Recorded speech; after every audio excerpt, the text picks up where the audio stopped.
সারাদিন দেখবেন আস্তে আস্তে আস্তে আস্তে আস্তে আস্তে বসুন, এত গোলমাল করার দরকার নেই, মেলা জায়গা পড়ে আছে বাবা নাকি। হ্যাঁ, চুপ করে এখন বসে থাকুন। দেখবেন আমরা মায়ের কাছে গিয়ে বলি, মা যার আছে সেও চায় আর যার নাই সেও চায়। এই আলোটা একটু বন্ধ করলে ভালো হয় ভাই এখন। হ্যাঁ, খুব চোখে দপদপ করে লাগলে পরে চোখে মনে করুন অসুবিধা হবে। হ্যাঁ, বন্ধ করে দাও, এখন বন্ধ করে দাও, পরে জ্বালবে যখন রাত্রি হয়ে যাবে। এখন তো দিনের বেলা নাকি বলছেন, দিনের বেলায় আলো জ্বাললে পরে ভালো লাগবে না। সেই জন্য আমরা মায়ের কাছে বলি, মা আমাকে জ্ঞান দাও, বিবেক দাও, বৈরাগ্য দাও। কেউ কিন্তু বলি না বাবা। সব ছেলেরা সে চাইছে, ঠাকুর আমাকে একটা ভালো বউ দাও, পটল ছেঁড়া চোখ, পলাশের মতো ঠোঁট, গাল দুটো কাশ্মীর আপেলের মতো যেন হয়, চুলের খোপারে যেন বাঁধাকপির মতো পায় নাকি মা। কিন্তু মানুষ যা চায় তা পায় না, আর যা পায় তা চায় না নাকি বাবা। কোনো কোনো ছেলেরা বলছে দরকার নাই, এত ভালো বউ নিয়ে কি করব বলুন দেখিনি। আর কোনো কোনো মেয়েরা বলছে ঠাকুর কিছু দরকার নাই, এই কার্তিকের মতো যেন চুলগুলো একটু কোগড়ানো কোগড়ানো হয় নাকি বাবা। কিন্তু এখনকার দিনে ছেলেদের তো চুল কোগড়ানোর নাই, আছে কি নদিয়া, কি মুর্শিদাবাদ, কি বীরভূম, কি ঝাড়খণ্ড, কি ধানবাদ, কি উড়িষ্যা, সব দেখছি একবারে 4টে কালার করে ফেলেছে, বুঝতে পারছেন। এমন কাঠ বার করেছে কি বলবো দাদা, তেরের নাম, হেরের নাম, ফেরের নাম আর মেরের নাম নাকি বলছেন। আসার সময় দেখলাম আপনাদের ওই ভীমপুর থেকে একটুখানি এগিয়ে এসে আসামপুর না কি বলছে, ওইখানটা একটু গাড়িটা দাঁড়ালো, চা খাবে বলে ড্রাইভার নামলো। তা দেখছি এক ভদ্রলোক সেলুন থেকে বেরিয়ে আসছে, তো পিছনে দেখছি একটা ওং লেখা আছে, বুঝতে পারছি। আমি জিজ্ঞাসা করলাম, ভাই এই ওং তো নারায়ণের কাছে থাকে, তাহলে তুমি পিছনে ওং লিখেছো কেন? সে তখন আমাকে বলছে, দিদি আপনি কবি গান করে বেড়াইছেন জানেন না, এটা ডিজাইনের উপরে ফিনিশিং করিয়েছি, বুঝতে পারছি। আলো বলে হারি ফিনিশিং। এই ফিনিশিংটা যদি গোবিন্দকে একমতে ধরে যদি করতে পারতে, তাহলে মানব জীবনটা আমাদের ধন্য হতো নাকি বাবা। তাহলে করি আমরা কত রঙ্গ, আমার কোনোটাই মা হলো না সাঙ্গ।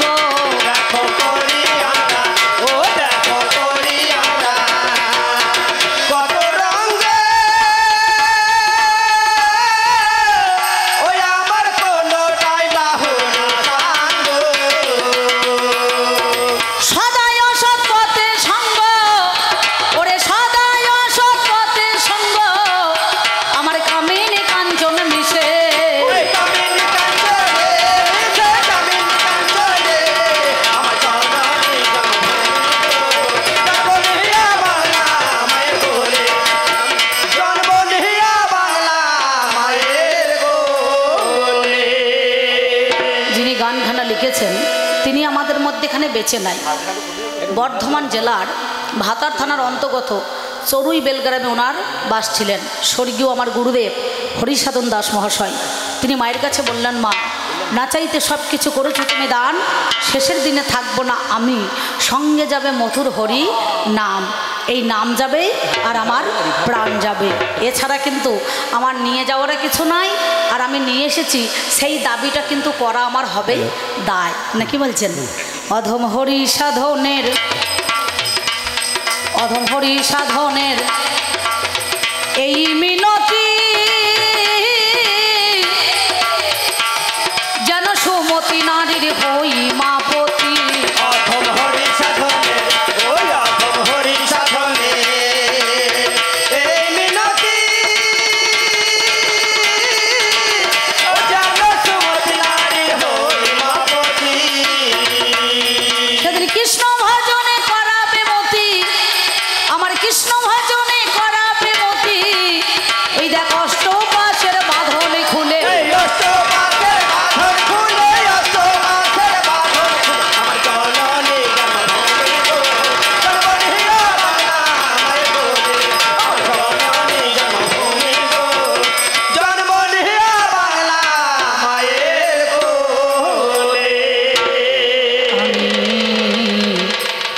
জানো আসিমা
সেদিন কেউ না রবে মায়া বাজানো আসে মাহা আমার নাম যাবে আর প্রাণ যাবে মায়া বাজানো আসে মাহা আমার আয়ু সূর্য ঢুলু ঢুলু মায়া বাজানো আসে মাহা আমার কান্তে কান্তে জনম গেল মায়া বাজানো আসে মাহা আমার নারী জনম বিথাই গেল মায়া বাজানো আসে মাহা একবার হরি বল হরি বল হরি বল বলে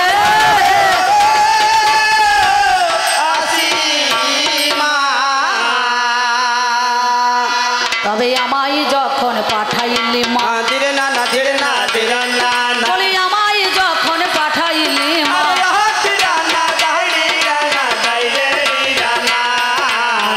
এ ভব বাজারে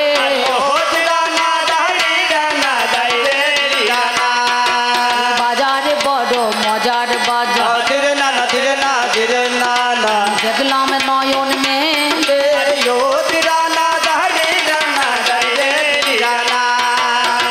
এই বাজারের প্রান্তরে আমি বাঁধলাম নতুন ঘর তাতে 3.5 কোটি দিলাম খুঁটি দেখতে মনোহর তীর বর্গা জানলা কপাট কেটে নবদান সদর গেটে 2 প্রহরী থাকিল আমার তার মধ্যে একজন পুরুষ একজন রমণী পাহারা দিতেছে তারা দিবস রজনী মালখানাতে বস্তায় পড়া আছে রত্নধন বাঘ পেয়ে 6 দস্যু করিল হরণ বাকি অংশটুকু গেছে মাতৃঋণের দায় বেদখল হইয়াছে জমি নিজ দখল নাই 3 অংশর 2 অংশ রইল জলে ভেসে আজ অর্ধেকটা করে রেখেছে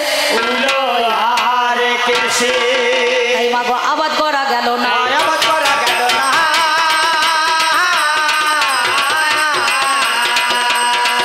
আমার আবাদি করলে বলতো শোনে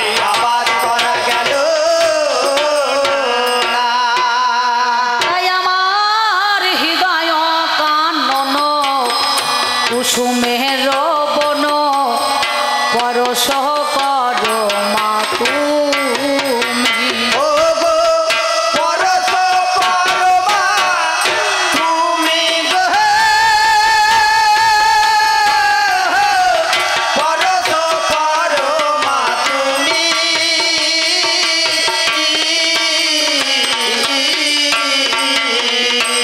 আমার হৃদয় কানন কুসুমের বন পরশ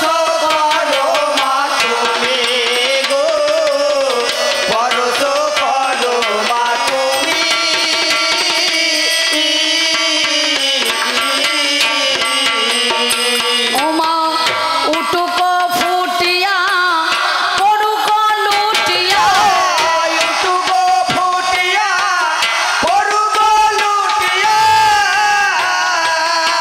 এই দেখ উটুক ফুটিয়া পড়ুক লুটিয়া তোমার চরণ তোমারও চরণ তুমি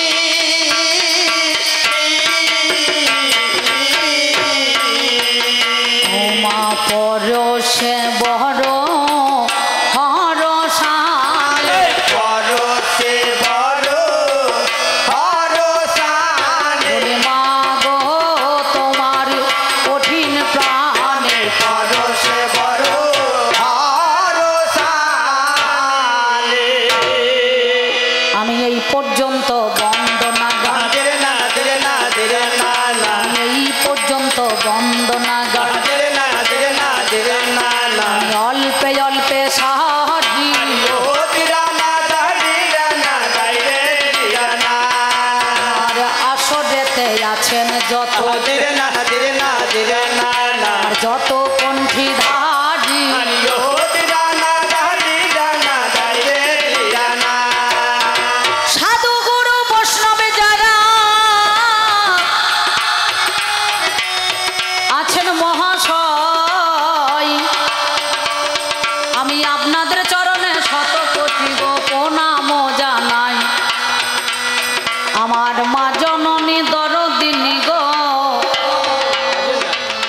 আছে যতজন আমি শত কোটি প্রণাম জানাই চরণে ভাই বন্ধু দ্বারা সুত যতই আপন জনা আমি প্রীতি শুভেচ্ছা ভালোবাসা দিয়ে যাই তাদের 16 আনা এই পর্যন্ত বন্দনা গান অল্প সেরে যাই কবি গানের বিষয়ে যেটা হইবে লড়াই আমি ব্যক্তিগত অম্বিকা করি কবি গান আপনারা জ্ঞানী জনে আজ শুনে যান আমার যিনি পাল্লাদার দেখতে অতি চমৎকার তার নাম তুফান বিশ্বাস হলো এই মহাশয় তুফান বিশ্বাস নাকি বলছেন আর আমি অধম অম্বিকা আপনাদের গেলবারে এসেছিলাম যাক আমার কমিটি দাদারা নিশ্চয়ই ভালো লেগেছে কিছু একটা ভালো বুঝেছে সেইভাবে মনে মনে ভাবছে এবছরে আবার মেয়ে ছেলে বায়না করিয়ে নিয়ে যায় নাকি বলছেন তাই না সত্যি কথা বলছি আর যদি বা না করতো মেয়ে ছেলে চাপে পড়ে আরও করিয়েছে নাকি বলছেন বলে দুটো বেটা ছেলে তো হবে না তো যাই হোক ওনারা আমাকে মনে রেখে দিয়েছেন অক্লান্ত পরিশ্রম করে আমার কমিটি দাদাদেরকে অনেক ধন্যবাদ এই কবিগান আপনারা এই বছর ন্যায় আবার দিয়েছেন কিন্তু এই কবিগান গাইতে গেলে তুফান বিশ্বাস আর অম্বিকাতে তো হবে না কি বলছেন এইখানে দাও বাবা এইখানে দাও হ্যাঁ ঠিক আছে হ্যাঁ কি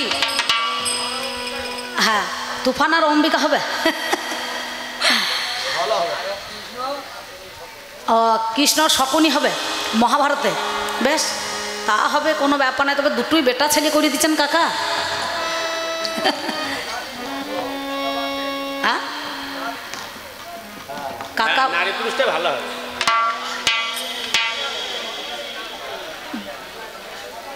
যেদিকে ভোট বেশি থাকবে কাকা সেই দিকে যেতে হবে হ্যাঁ কমিটি দাদারা কি বলছেন হ্যাঁ ওই কৃষ্ণ শকুনি মহাভারতে বেশ ঠিক আছে কোনো অসুবিধা নাই নাকি বলছেন হ্যাঁ আর আমার দাদাবাবু আপনি যেটা বলছেন সেটা হবে না যে মেয়ে ছেলে থাকলে মেয়ে ছেলেই হবে এই নাম ভূমিকায় দাঁড়াইতে হবে দুটো মেয়ে ছেলে দুটো বেটা ছেলেই থাকুক তাহলে কিন্তু সে মেয়ে ছেলে হয়েও মেয়ে ছেলেকে বেটা ছেলে সাইজ হবে নাকি বলছেন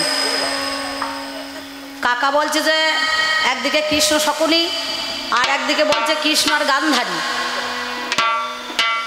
আবার এরা বলছে যে নারী পুরুষ সবারই পালা তো একসঙ্গে করা যাবে না হ্যাঁ বেশ বেশ ঠিক আছে হ্যাঁ বেশ তাই হবে যা বলছে সেইটাই হবে বলে সবারই কথাই থাক নাকি বলছেন তাই না এবার আমাদেরও কবি গান দেখাশোনা চাই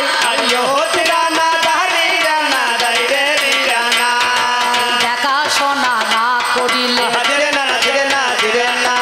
গান যে করা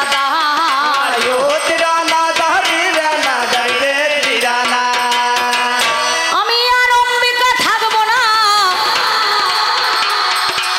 আগেকার দিনে ছেলে মেয়েদের দেখবেন কুশ ধরে বিয়ে হতো কুশ নাকি বাবা বাবা মা যা দেখে দিত ছেলে মেয়েরা পছন্দ করে তাই নিজেরা কিন্তু মেয়েও দেখতে যেত না আর মেয়ে কিন্তু ছেলে দেখতেও যেত না যেত কাকা আর এখনকার দিনে কুশ ধরে তো দূরের কথা এখন ফোন ধরে বিয়ে হয়েছে নাকি বলছেন বলে হ্যালো তুমি কোথায় বলে আমি বাঁশ তলায় বলো তুমি কোথায় বলে আমি তাল তলায় বলছে চলে এসো এই গোবিন্দপুরের একবারে এই যে কালীতলায় নাকি বলছেন বিয়ে হয়ে গেছে তলায় তলায় ছেলে মেয়ের বাবারা কেউ টের পায় না নাকি বলছেন তাহলে ফোন থাকলে পরেই ছেলে মেয়ের বিয়ে হয়ে যাবে নাকি কাকা কিন্তু আমাদের কবি গানে দেখাশোনা চাই তাই মহাজন বললেন না দেখেছিলাম ভালো দেখা কেন হইল দেখে শুনে আমার কেমন কেমন হলো দেখেছিলাম ভালো দেখা কেন হইল দেখে শুনে আমার কেমন কেমন হইল দেখে শুনে আমার কেমন কেমন হইল দেখে শুনে আমার কেমন কেমন হইল আমাদের কবি গানে দেখাশোনা চাই আপনারা জ্ঞানী জনে জানেন মহাশয় কোথায় আমাদের দেখাশোনা কোথায় আলোচনা কোনখানেতে আমাদেরও হবে জানা শোনা আমাদের গান মহাভারতেই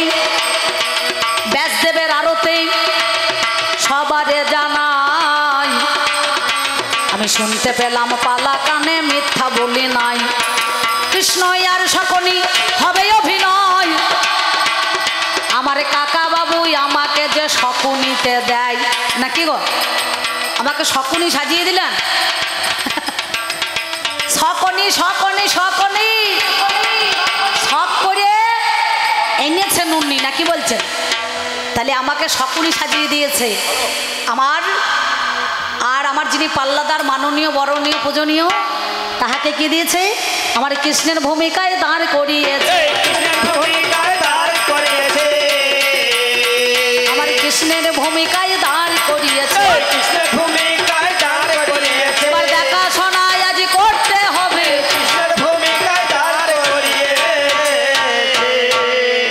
মহাভারতের 13 কটা অমৃত সমান। কাশী রামদাস কয়ে শোনে পুণ্যবান। আপনারাও পুণ্য, আমিও ধন্য, আর মানুষ হবে পুণ্যবান নাকি বাবা? যা নাই মহাভারতেই তাই আছে দেহ ভারতে, আর যা নাই দেহ ভারতেই তাই আছে এই ভূ ভারতে নাকি বলছেন? তাহলে মহাভারতকে অবলম্বন করে সব গ্রন্থের চাইতে ভার কিন্তু আমার মহাভারত নাকি বলছেন? তাহলে আমাদের মধ্যেখানে এই কৃষ্ণ শকুনি কিন্তু কোন পর্বে? আমাদের শান্তি পড়বে না, মুসাল পড়বে না, বিরাট পড়বে না, আশ্রমবাসী পড়ব না, গদা পড়বে না, ভীষ্ম পড়বে না, দ্রোণ পড়বে না, কর্ণ পড়বে না, শল্য পড়বে না। আমাদের এই কুরুক্ষেত্র শুধু মনে করুন একদিকে পঞ্চপাণ্ডব আর কৌরব নাকি বলছেন? হেমন্তর প্রথম মাসে ত্রয়োদশী তিথিতে শুক্লপক্ষেই এহন কুরু যুদ্ধ নাকি বলছেন? তাহলে কোথায়? গানটা কিন্তু মহাভারতের স্ত্রী পর্বের মধ্যেই খানি নাকি বলছেন? এবার আমারে সাজালে দেখো শকুনি গো জানি আপনারা জ্ঞানী জনে জানেন মহাজ্ঞানী। একদিকে তো পঞ্চপাণ্ডব, অপর দিকে কৌরবে জানি। কৌরবে দেখো আমি মামাই ওরে শুনি। তাহলে দুই তরবে মামা জানেন মহাশয়। এরা যে তত আর খুদ তত বাহাই হয়ে যায় নাকি? আমি ছিলাম কোথায়? আমি ছিলাম কোথায়? গান্ধার রাজ্যে নাকি বলছেন? বর্তমানে যেটা আফগানিস্তান নাকি গো, ওই গান্ধার রাজ্য থেকেই আমার দিদি যে গান্ধারী হলো, আমার জামাই বাবু জন্ম অন্ধরে ভালো। আমার যে জন আছে ভাগ্নে, নাম যার দুর্যোধন হয়, আমাকে নিমন্ত্রণ দিয়ে আজ আনিল তথায়। কেন? দেখাশোনা করার জন্য। জানেন মহাজ্ঞানী আমার দুর্যোধন বলে কথা শোনো মামা তুমি। মা আছে পিতা আছে,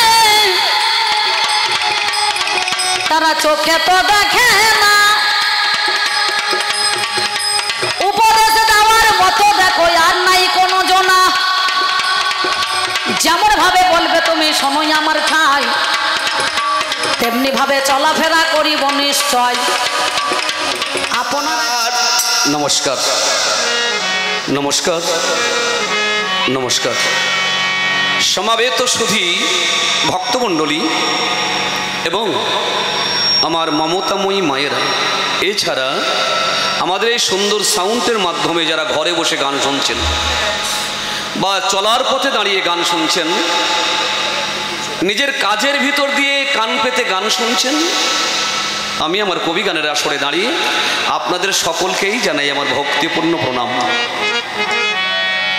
আমি যার নাম নিয়ে প্রথমে আসরে দাঁড়িয়েছি, অনন্ত কোটি ব্রহ্মাণ্ডের মালিক ভগবান শ্রীকৃষ্ণ। তিনার বহু নাম, অনন্ত কোটি নাম, ভক্তরাই তার নাম দিয়েছেন। তবু কৃষ্ণের 108টা নামের কীর্তন করি, সেই নামকে আমরা বলি অষ্ট উত্তর শতনাম।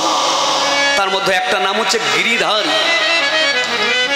ভগবানের এই গিরিধারী নামটি কবে হয়েছিল?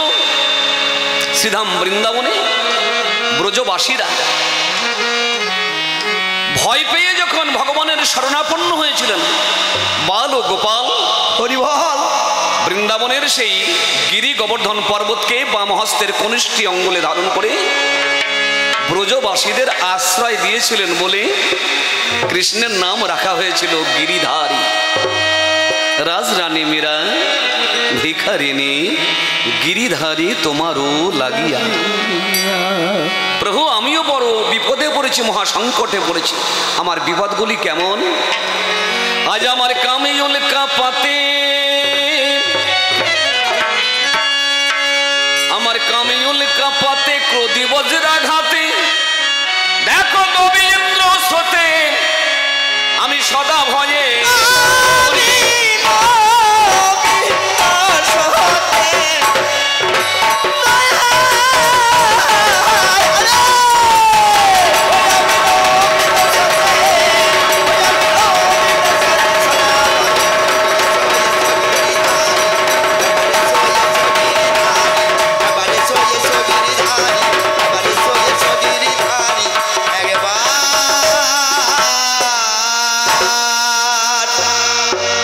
সারা পৃথিবীতে আমরা নানান বর্ণের মানুষ, নানান ধর্মের মানুষ, নানান মতের মানুষ। ঠাকুর রামকৃষ্ণ বললেন যত মত তত পথ। একটা সংসারেই তো একই বাবার 5টা ছেলে, আমরা এক মতে চলি না। এত বড় বিশ্ব ব্রহ্মাণ্ড সংসার, তো ভগবান কি করলেন? আলাদা আলাদা নাম নিলেন। কেউ বলছে আল্লাহ, আসতে বাবা, কেউ বলছে আল্লাহ, কেউ বলছে গড, কেউ বলছে ভগবান। আর আমরা তো ভগবানকে ভিন্ন ভিন্ন নামে ডেকে থাকি, ভিন্ন ভিন্ন নামে। যেমন মুসলমানরা, তারা বলছে লা শরীক আল্লাহ, আমাদের আল্লাহর কোনো শরীক নাই, তার মা নাই, তার বাবা নাই, হাত নাই, পা নাই, চোখ নাই, তবু তিনি চলতে পারেন সর্বশক্তিমান ঈশ্বর, তবে তিনি নিরাকার।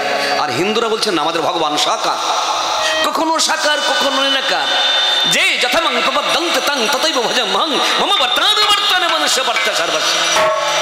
অর্জুনকে বললেন ভগবান, অর্জুন আমার যে ভক্ত আমাকে যে ভাব নিয়ে, যেমন বর্ণ নিয়ে, যেমন রূপ নিয়ে আমাকে আরাধনা করবে, আমি সেই রূপেই তাকে সাক্ষাৎ দর্শন দিই। তিনি সর্বশক্তিমান, তাহলে তিনি পৃথিবীতে আসেন, আমাদের ভগবান আসেন। ভগবান আসেন কেন? ভগবান বললেন আমি বিশেষ 2টি কারণে যাই। মূল কারণ কি না, চাষি যখন তার মাঠে ফসল চাষ করে, চাষ করার পরে ফসলগুলো রক্ষণাবেক্ষণের জন্য চাষিকে বারবার তার মাঠে যেতে হয়। ঠিক ঈশ্বরের সেরা সৃষ্টির ফসল হচ্ছে আমরা মানুষ। তাই এই সেরা সৃষ্টির ফসলগুলি যখনই আঘাত পায়, যখনই কষ্ট পায়, তখনই ভগবান নেমে আসেন এই মাটির বুকে। বললো আর নামে কেন? বললো আর নামে কেন জানো? ভগবান বললেন যদি কোনো ভক্ত আমাকে সেবা দিয়ে আমাকে ঋণী করে ফেলে, আমি ভক্তের ঋণ শোধ করতে যাই। শোনা যায় সত্যযুগে ধরা দেবী নামে এক ব্রাহ্মণী, তিনি স্তন কেটে ব্রাহ্মণ রূপে নারায়ণের সেবা দিয়েছিলেন। নারায়ণ বলেছিলেন মা, আজকে যেমন তুমি আমার জন্য স্তন কেটে আমার সেবার আয়োজন করলে, আমি কথা দিচ্ছি মা, আগত দাপর যুগে তোমার কোলে বসে তোমার ছেলে হয়ে আমি ওই স্তন পান করে তোমার ঋণ শোধ করবো মা। আসলেন কেন? সেই ধরার ধারি প্রভু সদি পরিমাণিত, ধরার ধারি প্রভু সদি পরিমাণিত, কংস কাদা গানে দেবকীর উদরে, বাবার মাথায় চড়ে যমুনার ওপারে, বাবার মাথায় চড়ে যমুনার ওপারে, এই দিনে বাবার মাথায় চড়ে যমুনার ওপারে, নন্দ ঘোষের ঘরে ভাঙে নুন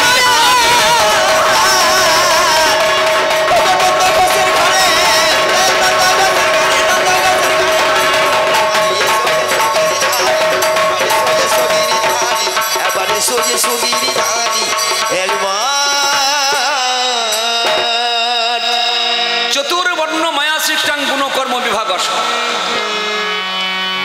আমরা যারা সনাতন ধর্মের মানুষ, আমাদের মধ্যে 4টে বর্ণ হচ্ছে শ্রেষ্ঠ: ব্রাহ্মণ, ক্ষত্রিয়, বৈশ্য, শূদ্র। 4ই জাতি 4ই কর্ম। যে জাতির ঘরে যে শিশু জন্মায়, সেই জাতির জনক চিন্তা করে আমার ছেলেটাকে আমার জাতি ব্যবসা শেখাতে হবে। কিন্তু কৃষ্ণ গিয়েছে ঘোষের ঘরে, নন্দ ঘোষ মনে মনে করছে ছেলেটাকে মানুষ করতে হবে, কিন্তু কি করে? ওকে গরু চড়ানো শেখাতে হবে। তাই পাড়ার সমস্ত রাখাল বালকদের ডেকে এনে গোপালের হাতে একটা গরু চড়ানো পাঁচন দিয়ে বলছে, গোপাল বাবা রে, বড় হয়ে তো কিছু করে খেতে হবে। দেখুন, যার হাতেই খাদ্যের ভার, লক্ষ্মী যার সহধর্মিনী, যার আজ্ঞাকারিণী, আর তার হাতে তুলে দিচ্ছে গরু চড়ানো পাঁচন। কোন একজন শিল্পী সাধক গাইলেন, খেলিছ বিশ্ব লয়ে বিরাট শিশু আনমনে প্রভু আনমনে। এই বিশ্ব ব্রহ্মাণ্ডটা যার খেলার পুতুল, ভাঙা গলা যার কাজ, আর তার হাতে তুলে দিচ্ছে গরু চড়ানো লাঠি। বিশ্বের পালন কর্তা পালিতে গোপাল, এই বিশ্বের পালন কর্তা পালিতে গোপাল, যশোমতির কোলে সাজিল গোপাল, পোষ্টে চড়াই গরু সাজিয়া রাখা, পোষ্টে চড়াই গরু সাজিয়া রাখা,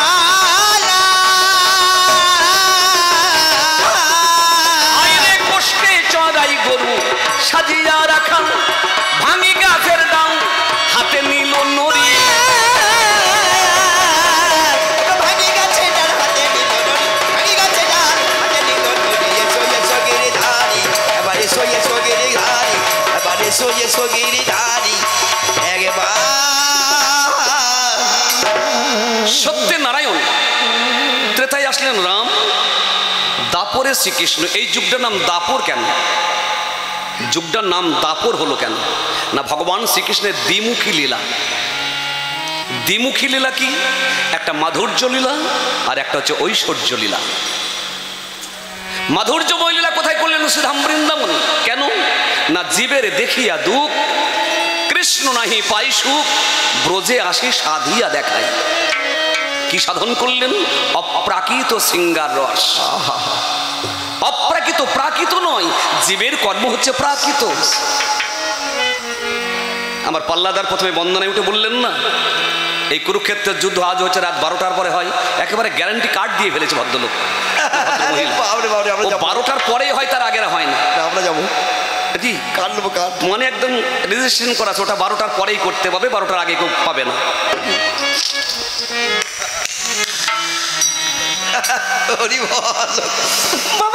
বাবারে, ওটা সময় মানে না, ওটা সময় মানে না, স্থান মানে না, কাল মানে না। কি হবে? সুযোগ পেলে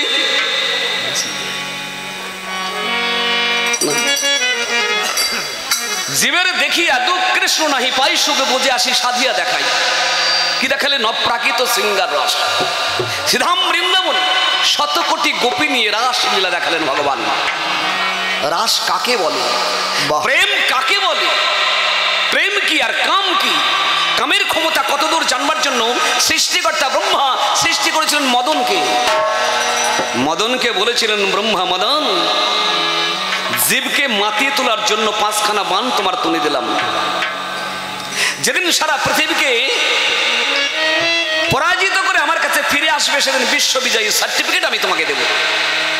তাই মদন বহুদিন পরে সৃষ্টিকর্তা ব্রহ্মার কাছে জোড়হাত করে দাঁড়িয়ে বলল, বাবা আমার সার্টিফিকেট দিয়ে দাও।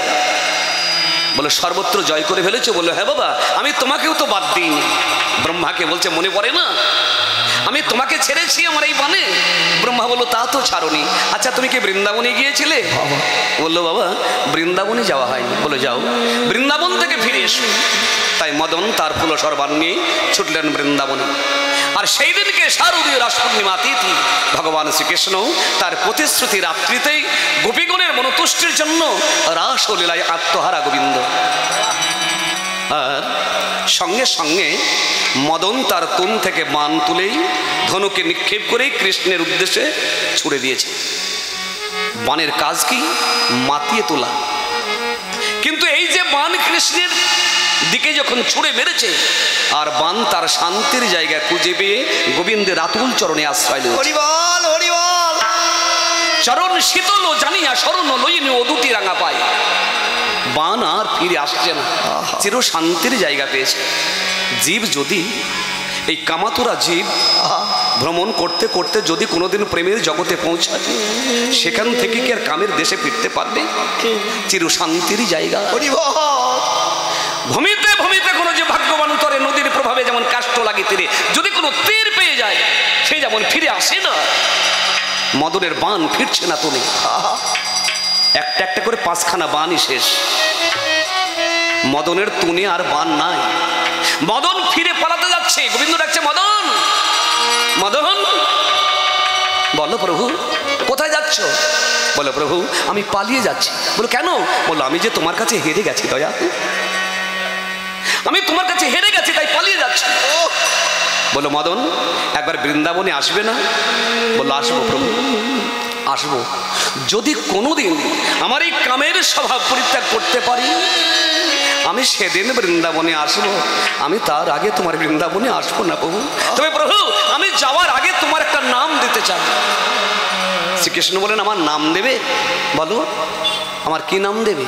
বলো প্রভু আজ থেকে তোমার নাম দিলাম মদন মোহন। প্রেমের ঠাকুর তুমি মদন মোহন, প্রেমের ঠাকুর তুমি মদন মোহন। নারীর মান ভাঙাতে ধরো রাধার চরণ, সরগরল খণ্ডন করিতে পুরাণ। সরগরল খণ্ডন করিতে সরা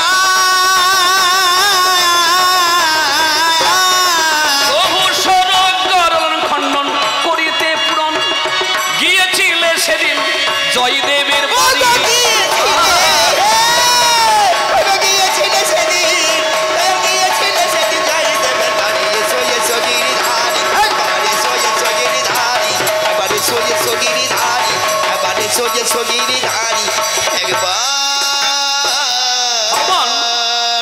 যখনই যুগে যুগে পৃথিবীতে নেমে আসেন তখন পার্লামেন্ট একটা মিটিং করে নেন। আমাদের ভারতবর্ষের পার্লামেন্ট যেমন দিল্লি, সমস্ত রাজ্যের সমস্ত জেলার যারা এমপি, পার্লামেন্টে যারা সদস্য, তারা পার্লামেন্টে গিয়ে নিজের এলাকার সুখের দুঃখের কথা বলে। ওই ভগবানের একটা পার্লামেন্ট আছে, সেটা হচ্ছে গোলক বৃন্দাবন। মনুষ্যলোক, দেবলোক, ঋষিলোক, নাগলোক, নরলোক থেকে যারা এমপি মানে ওই পার্লামেন্টের যারা সদস্য তারা সেখানে যায়, গিয়ে মিটিং করে। ভগবান শেষ মিটিং করে সকলকে নিয়ে এই ভূমি বৃন্দাবনে আসেন। ভূমি বৃন্দাবনে যারা এসেছিলেন তারা সকলেই পূর্বের কৃষ্ণের পারিষদগণ। কাউকে সাজিয়েছে মা, কাউকে বাবা, কাউকে সখা, কাউকে সখী, কাউকে পশু, কাউকে পাখি, কাউকে বৃক্ষ, কাউকে লতা, কাউকে ধেনু, কাউকে বৎস, কাউকে রাখাল, কাউকে শত্রু, কাউকে মিত্র সাজিয়ে শ্রীরাম বৃন্দাবনে এসেছে। অঘাসুর, বকাসুর, তৃণাসুর, ধেনুকাসুর, পুতন, রাক্ষসী সকলকে নিধন করে কালীয় দহে কালীয় নাগকে দমন করবার জন্য ভগবান নেমেছেন। কালীয় নাগের মাথায় শ্রী গোবিন্দ তার যুগল চরণ দেখে চাপ দিচ্ছে, আর কালীয় নাগের সহস্র ফোনা থেকে ভগবানের চরণে চাপে 20 বার হচ্ছে। শ্রীকৃষ্ণ বললেন কালীয় নাগ আমাকে চেনো? সাধু আমি কে তুমি কি তা জানো? কালীয় নাগ বললেন প্রভু আকাশে যখন সূর্য ওঠে তখন কেউ কি প্রদীপ জেলে দেখতে যায় সূর্য উঠলো কিনা? বলো কেন? বলো তুমি যে সূর্য সম, কৃষ্ণ সূর্য সম, মায়া অন্ধকার, যথা কৃষ্ণ তথা নাই যে মায়ার অধিকার। প্রভু যখনই তুমি আমার এই সর্প গুহাতে প্রবেশ করেছো সমস্ত অন্ধকারে দূরীভূত হয়ে আলোয় আলোকিত হয়েছে আমার ভূমি। আমি তখনই মনে করেছি তুমি এসেছো প্রভু, তুমি এসেছো। ভগবান বলেন কালীয় নাগ যদি আমাকে তুমি চিনে থাকো তাহলে আমাকে পাওয়ার পরে মানুষ, ঋষিরা, দেবতারা ফল মূল মিষ্টি মিষ্টান্ন দিয়ে আমার পূজা করে, আর তুমি আমাকে বিষ দিচ্ছ কেন? কালীয় নাগ বলেন প্রভু তুমি আমাকে যা দিয়েছো আমি তাই তো দেব দয়াল। তুমি তোমাকে বিষ দিয়েছো, আমি অমৃত পাবো কোথায় বলো? তুমি যা দিয়েছো আমি তাই তোমাকে ফিরিয়ে দিচ্ছি। শ্রীকৃষ্ণ বলে যাও কালীয় নাগ আজ থেকে তুমি মুক্ত। কালীয় নাগ বলে না প্রভু তোমার ওই গরুর পক্ষী তোমাকে ছাড়বে না। বলো আর কিছু বলবে না তোমাকে, যাও। যদি আকাশপথে গরুর পক্ষী তোমাকে দেখতে পাই তুমি মাথাটাকে নিচু করে একবার দেখিয়ে দিও।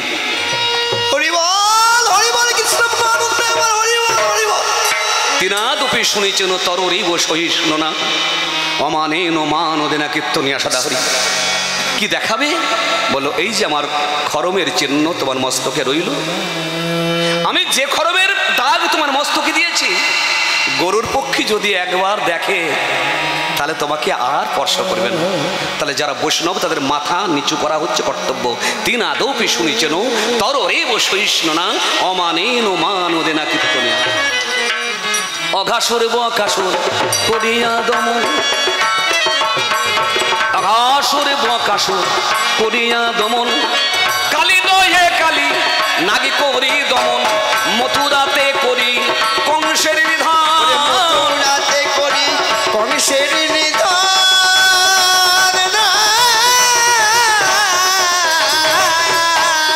আইরে মথুরাতে করি কংসের নিধন সাজিলেন সেদিন কবিজা বিহারী সাজিলে সেদিন সাজিলে সেদিন সাজিলে সেদিন সাজিলে সেদিন খুবই যাবি হারি এসো গিরিধারী এবার এসো গিরিধারী এবার এসো গিরিধারী একবার বৃন্দাবনের কাজ পরিসমাপ্ত। রাজা কংস অক্কুরকে পাঠিয়েছে রথ নিয়ে, কৃষ্ণ বলরামকে নিয়ে যাওয়ার জন্য ধনুর্যজ্ঞের আয়োজন করেছেন। সকাল সকাল কৃষ্ণ বলরাম অক্কুরে রথে চেপে যাত্রা করেছে মথুরায়। খবরটা ছড়িয়ে পড়ল সারা বৃন্দাবন। ব্রজবাসীদের রান্না খাওয়া বন্ধ, সকলেই কান্না কান্না, বন্ধ হয়েছে রান্না। শুধু মানুষ কাঁদছে না, পশু কাঁদছে, পাখি কাঁদছে, বৃক্ষগুলি নতমুখী, যমুনার জল স্তব্ধ। শ্রীমতী রাধারানী খবর শোনা মাত্রই পাগলিনীর মতো ছুটলেন, অক্কুরের চলন্ত রথের চাকার নিচে শুয়ে পড়লেন সাষ্টাঙ্গে। মাধব, আমি তোমাকে আটকাবো না মাধব, কিন্তু এখনো যে তোমার দুটো কাজ বাকি, এখনো দুটো কাজ বাকি আছে, এই কাজ শেষ করে যাও। আর সেই দুটো কাজ যাতে এক কাজেই হয়। তোমার এই চলন্ত রথের চাকা এই অনাথিনীর বুকের উপর দিয়ে চালিয়ে দাও মাধব। আমার দেহে যদি প্রাণ না থাকে, কৃষ্ণ কোথায় আছো বলে আমাকে যার খুঁজতে হবে না, কাঁদতে হবে না। এই হলো এক কাজ। আর আমি যদি মারা যাই, যাত্রাকালে মরা মুখ দেখে গেলে তোমার যাত্রা শুভ হবে, তুমি যাত্রা গমন করো। ভগবান শ্রীকৃষ্ণ রথ থেকে নামলেন, এক হাতে যমুনার জল আর একটা হাত রাধা রানীর মাথায় রাখলেন। রাধে, কেঁদো না, কেঁদো না, কেঁদো না রাধে, শোনো, এ দেখো আমি আজ যাচ্ছি, কাল ফিরে আসবো। কাল বলে কালা গেল মধুপুরে, সেকালের কদিন চোরে অক্কুরে রথে গেল মথুরাতে। সেদিন চোরে অক্কুরে রথে গেল মথুরাতে। ব্রজবাসী কাঁদে পথের ধুলাতে, তুফান বিশ্বাস বলে কাঁদিতে কাঁদিতে, তুফান বিশ্বাস বলে কাঁদিতে কাঁদিতে, অধমে তুফান বিশ্বাস বলে কাঁদিতে কাঁদিতে।